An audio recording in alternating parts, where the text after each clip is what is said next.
I wanted to talk to you today about how to leverage the holidays to increase the traffic into your pharmacy. I love the holiday season for getting your pharmacy involved in community and all the different charities.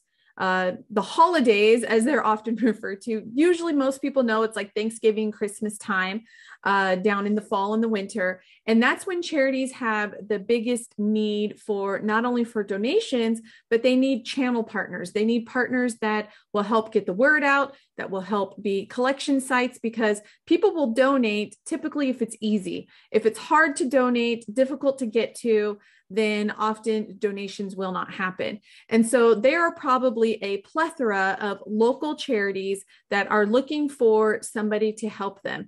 Now, I like to use a variety of different charities. When you think of charities, kind of think of the typical ones, maybe like your Toys for Tots, maybe your local foster care home. I also like to include pet charities, or, even if there's not an official pet charity, your local animal shelter is often needing supplies, your local homeless shelter, blood drives. There really is probably an endless list of charities that you can be doing. And so there's many different ways that you can partner with these. You can be a donation drop-off site. So for example, a canned food drive. If you're collecting canned food for the local homeless shelter or maybe the women's shelter, you can be a drop-off location. So people can come in from your community, drop off canned foods, non-perishable items, and then they get to go on about their day.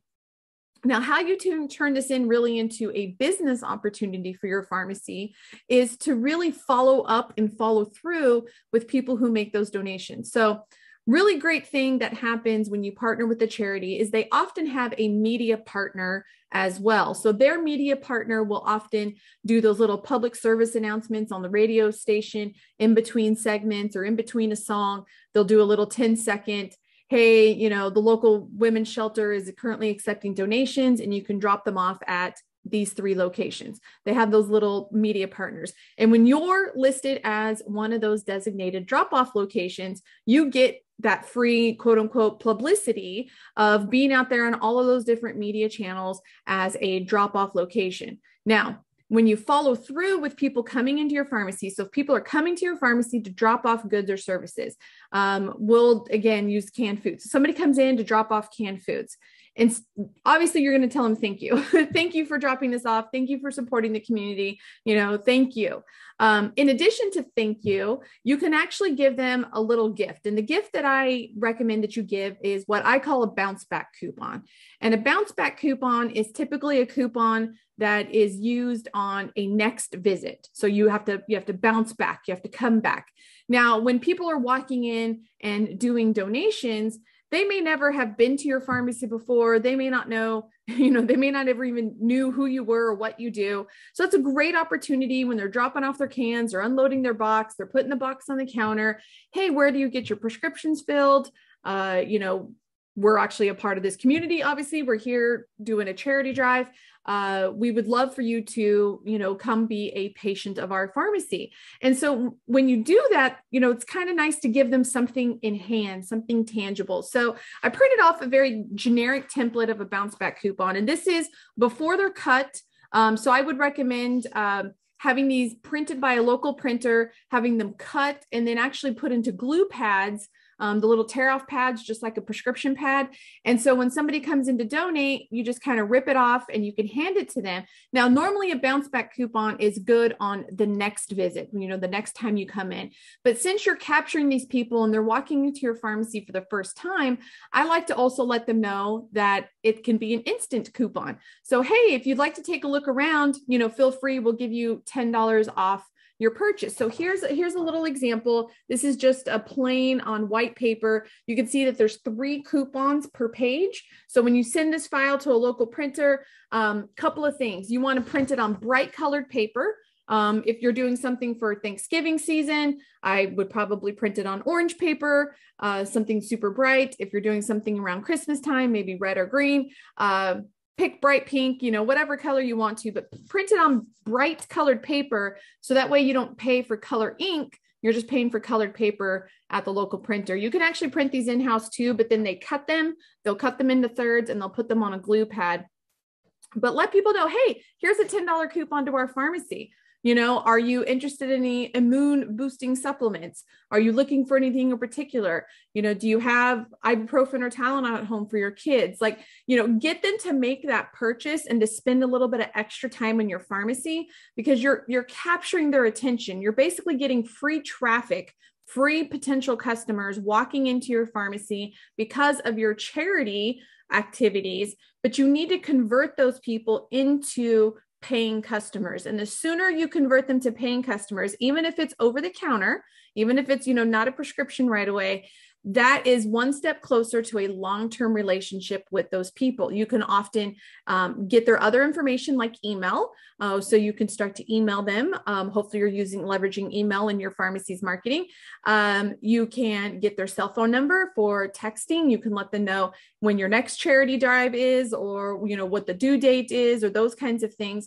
And so really leveraging the follow-up and follow through is how you can turn these community events and charity relationships into more business, and really positioning yourself as really that community-based pharmacy. One of the best charities that I like to work with, and even now as a mom that we do with our kids, is usually the Angel Tree.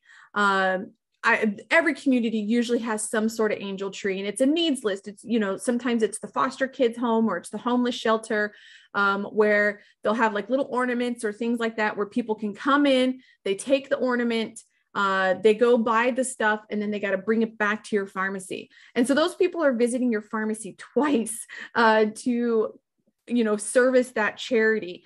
And that is a great opportunity for you to build that relationship. Give them a bounce back coupon each time, talk to them each time, make sure you're offering to transfer their prescriptions, making sure you're offering, you know, vaccines, testing, let them know the service you have. Hey, we have free delivery, you know, we do flavoring, whatever that makes you and you unique. Make sure you're telling them that. Give them something tangible. You know, the bounce back coupon is definitely something tangible, but also I love new patient packets, you know, those little drawstring bags, or you can use a folder that kind of has some information about your pharmacy, but start developing that relationship. But you can be a drop-off site, you know, canned foods, coats, socks. Sock drives are really, really important, especially in the colder areas. For the homeless, doing massive sock drives can be really, really beneficial, not only for the community, but really drive a lot of people to your pharmacy. So leverage the holiday times. Usually a lot of times Thanksgiving is kind of focused on food and preparing for the winter. And as you get more into Christmas time, sometimes it's more gifts types of things, but really just work with your local charities. And you can actually do this completely outside of the holidays. Like, this can be a year-round marketing angle for you and your pharmacy. I love partnering with charities. I like understanding what they need are. One of the things that we did year round was we were a pet food collection site. Sounds kind of weird, but our Meals on Wheels program for our seniors realized a need when they were delivering food to seniors that they didn't have food for their pets. And so we did a lot of vet compounding and some vet medications at our pharmacy. So we really wanted to position ourselves to be very friendly with the pet community in our area. So we accepted pet food donations year round. They went to the Meals on Wheels program so that whenever they delivered the senior meals to the seniors, they would also drop off some pet food. And most of the time seniors have dogs, cats, or birds. And so those are usually the types of pet food that you need when looking for donations. And so that helped keep the seniors not only fed, but it kept their pets fed as well. And so there's things that you can do year round that kind of leverage this exact same concept. What the great thing is you can leverage it not just for the free PR from the media partners of the charities, but make sure that you're developing those relationships with the media yourself. You could be sending out to them, you know, who's your charity of the month? That's one of the things that we always did. So we created a media list of all the local media, think newspaper, radio, TV, any bloggers, basically anybody with influence in your community. Create an email list of all of those people and just email them once a month. Maybe if something's a little urgent, you can do an extra email, but just once a month of what's happening in your pharmacy, maybe some new products that you received, talk about your charity of the month or something like that, that you're based in the community. And many times they'll give you some free, I'll say advertising. It's promotion of the charity or promotion of that event. But again, people have to come to your pharmacy to participate in that. And to me, that is advertising. Getting people to walk through your door for little or no cost is just amazing. And that's really the goal that you should be striving for when trying to grow your pharmacy, especially on a budget, because these days we all need to be marketing on a budget. And so that is how you can leverage some community events and some community service angles in order to improve your pharmacy. If you have any questions on these, feel free to reach out. My name is Dr. Lisa Faast. I am CEO of DiversifyRx. My email is info@diversifyrx.com. You can go to our website, diversifyrx.com. We have a blog, we have a podcast, we have a YouTube channel, all kinds of free ways that you can follow us and get new strategies, new tips, great information on making your pharmacy more profitable. So, and good luck to you during the holidays. I know it's a crazy time with COVID boosters and pediatric vaccines, and thank you for everything that you guys are doing for everyone.